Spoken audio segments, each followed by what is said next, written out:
নারীদের নিরাপত্তার জন্য বাংলার মুখ্যমন্ত্রী মমতা বন্দ্যোপাধ্যায়ের কাছে নীতি ও কাঠামোগত পরিবর্তনের দাবি জানিয়ে নাগরিক চেতনা থেকে একটি স্মারকলিপি পাঠানো হয়েছে। মুখ্যমন্ত্রী সহ আরো যেসব মন্ত্রীদের কাছে চিঠি পাঠিয়েছেন তারা হলেন ডক্টর শশী পাজা, স্নেহাশিস চক্রবর্তী, বার্ত বসু ও পুলিশ কমিশনার মনোজ পাণ্ডেকে। নাগরিক চেতনার বক্তব্য হলো, আরজি কর মেডিকেল কলেজে যে ভয়াবহ ঘটনাটি ঘটেছিল তা সারা রাজ্য জুড়ে আলোড়ন সৃষ্টি করেছে। সেই কারণে এই ঘটনা আর যাতে পুনরাবৃত্তি না ঘটে তার জন্য নারীদের নিরাপত্তার ক্ষেত্রে কিছু পদ্ধতিগত পরিবর্তন দরকার আছে বলে 9 জানুয়ারিতে কলকাতায় প্রেস ক্লাবে সাংবাদিক বৈঠক করে অপর্ণা সেন সহ তার সতীর্থরা তারা কিছু উদাহরণ সামনে নিয়ে আসেন। আরজি করের ঘটনা তো আছেই, এছাড়া রয়েছে নিউ টাউন, বাঁকুড়া, জয়নগর, পটাশপুর, আলিপুর দুয়ারের মতো এই সব জায়গায় পর পর মর্মান্তিক ঘটনায় আমাদের সমাজকে নাড়িয়ে দিয়েছে। তবে আমাদের রাজ্যের তুলনায় অন্য রাজ্যে অনেক বেশি এই জঘন্য অপরাধ ঘটে। তবে আমাদের রাজ্যে একটাও এই ঘটনা না হওয়ায় বাঞ্ছনীয়। তো চলুন অপর্ণা সেন ওই দিন কি বলেছেন প্রেস মিডিয়ার সামনে তা দেখে নিন। You get the government you deserve. যে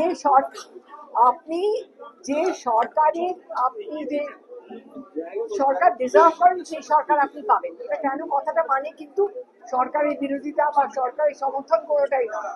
কথাটা হচ্ছে যে আপনাকে ভিজিলেন্ট থাকতে হবে নাগরিক হিসেবে।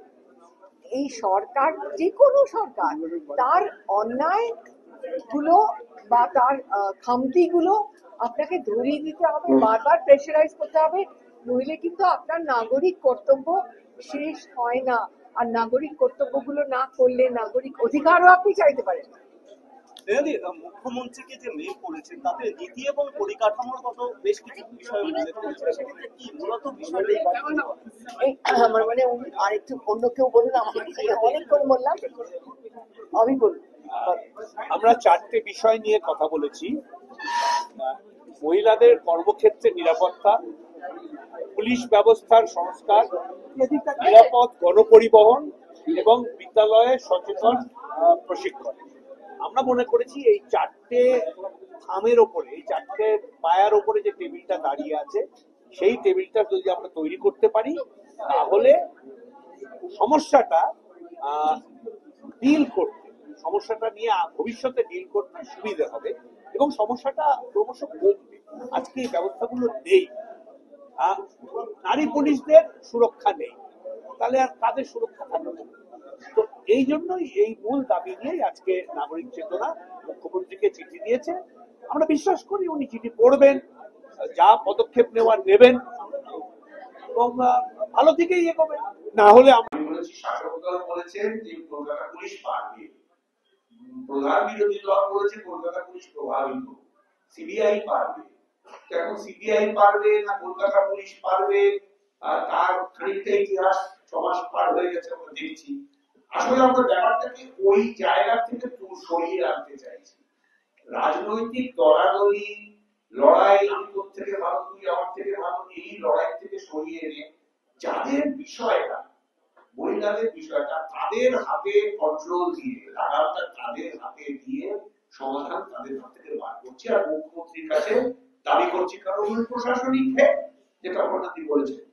সরি, আমি একটা কথা একটু বলি। হ্যাঁ, সেটা হচ্ছে এই যে ব্যাপারটা শুরু হয়েছিল, এটা আপনার একদম ঠিক, যে ব্যাপারটা শুরু হয়েছিল কিন্তু আরজি কর থেকে, তাতে একটা সাংঘাতিক একটা শক ওয়েভ আমাদের সকলের মধ্যে, একটা সাংঘাতিক শক ওয়েভ একটা এসেছিল, একটা অভিঘাতের তরঙ্গ একেবারে।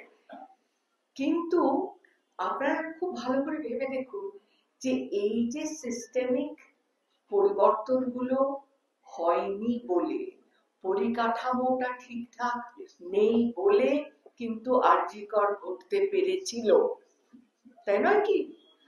এবার আমরা যদি সেই পরিবর্তন, এবার আরজি করের পরবর্তী ঘটনা, কে দোষী কে নির্দোষ, পুলিশের মধ্যে কতগুলো গন্ডগোল আছে বা নেতাদের মধ্যে কি কি গন্ডগোল আছে, সেই সবের উপরে চলে গিয়ে এমন একটা জায়গায় সমাজের বদল আনতে পারি যাতে আরজি করের মতন ঘটনা আর না ঘটে।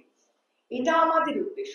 আরজি করটা থেকে শুরু হয়েছিল, আমাদের ঘটনাটাও শুরু হয়েছিল সেখান থেকে, খুব স্বাভাবিকভাবে। কিন্তু কেন আরজি কর ঘটেছিল সেই সেই জায়গায় আমাদের যেতে হবে। কারণ স্কুলগুলোতে স্কুলগুলোতে কি অবস্থা, স্কুলের মধ্যে কি সেই চেতনা আছে, সেই জেন্ডার সেন্সিটাইজেশন আছে? এইগুলো তো স্কুলে নেই।